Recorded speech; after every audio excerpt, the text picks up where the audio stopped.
Hello viewers, আসসালামু আলাইকুম। আজকে চলে আসলাম আমরা চট্টগ্রাম পতেঙ্গা। তো আজকে পতেঙ্গায় আপনাদেরকে দেখাবো হচ্ছে আপনাদের সকালবেলার যে দৃশ্যটা সেটা আপনাদেরকে দেখাই। সকালবেলার পতেঙ্গা সি বিচ, এটার আসলে মনোরম দৃশ্যটা কিরকম হয়ে থাকে। তো আসুন একটু ভিতরের দিকে ঢোকা যাক। এটা কিন্তু হচ্ছে মেইন পয়েন্ট, সি বিচের মেইন পয়েন্ট। ওই দিকে দেখাও।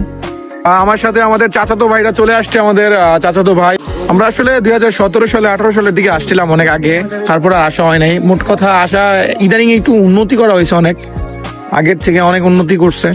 এই দিয়ে আবার আপনাদের কি বসার জায়গা করছে নাকি বুঝতে পারছি না। তার পাশে এখানে কিন্তু ফুলের বাগান দেখতে পাচ্ছি, সুন্দর করে পরিবেশ করছে অবশ্য পতেঙ্গা।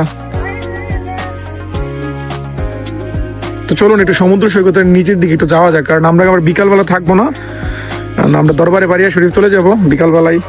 তো একটু দেখা যায়, একটু ঘুরে যাবো, এই জন্য আসা মূলত।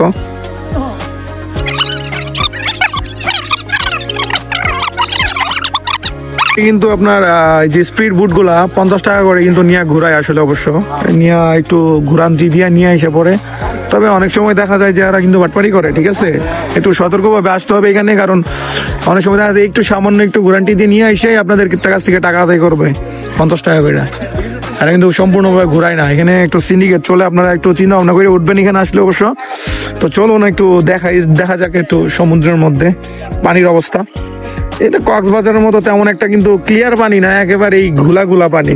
এই পানিতে আসলে নাইমা যে গোসল করবেন ওরকম চিন্তা ভাবনা ভুলও করা যাবে না, একদম স্কিন একদম বাড় হয়ে যাইব।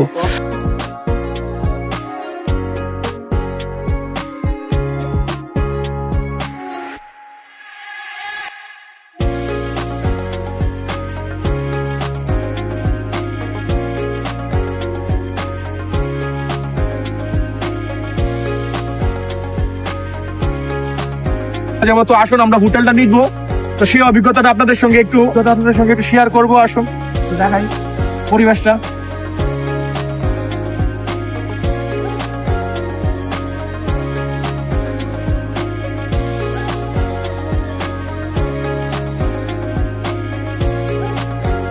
ভিউয়ার্স, আমরা কিন্তু 2017-18 সালে চাচাদের সাথে ঘুরতে আসছিলাম। এই হোটেলটা কিন্তু এসে উঠেছিলাম। তো এই হোটেলটা একটু ভিডিও করে দেখালাম পুরনো স্মৃতি তাজা করার জন্য। তবে আমরা হোটেল নিয়েছি হোটেল টার্নেল। এটা নিচ দিয়ে কিন্তু মূলত কর্ণফুলী টার্নেল গিয়েছে, তো তার সাথে কিন্তু আমাদের হোটেলটা। সো দৃশ্যটা কিন্তু আসলে অনেক সুন্দর, মনোমুগ্ধকর, দেখে আসলে মন জুড়িয়ে যাওয়ার মতো। আমরা এখন হোটেল নিয়েছি, হোটেল থেকে রেস্ট করার পর বিকাল বেলায় সমুদ্র সৈকতে বেরিয়ে একটু সমুদ্র সৈকতের পরিবেশটা ভিডিও করলাম আপনাদেরকে দেখানোর জন্য, এবং নিজের একটু উপভোগ করলাম। তারপর এখান থেকে চলে গিয়েছিলাম হচ্ছে দরবারে বাড়িয়া শরীফ, মানে আলামিন বাড়িয়া। তো এই ছিল ভিউয়ার্স ভিডিওটা। সো ভালো থাকবেন, সুস্থ থাকবেন। দেখা হচ্ছে নতুন আরেক কোনো ভিডিওতে, নতুন কোনো জায়গায় এবং নতুন কোনো বিষয় নিয়ে। তো ভিডিওটি যদি ভালো লাগে অবশ্যই লাইক কমেন্ট শেয়ার করে পাশে থাকবেন, এবং ভিডিওটি কেমন হয়েছে অবশ্যই কমেন্টের মাধ্যমে জানাবেন। ভিউয়ার্স ভালো থাকেন, সুস্থ থাকেন। আসসালামু আলাইকুম।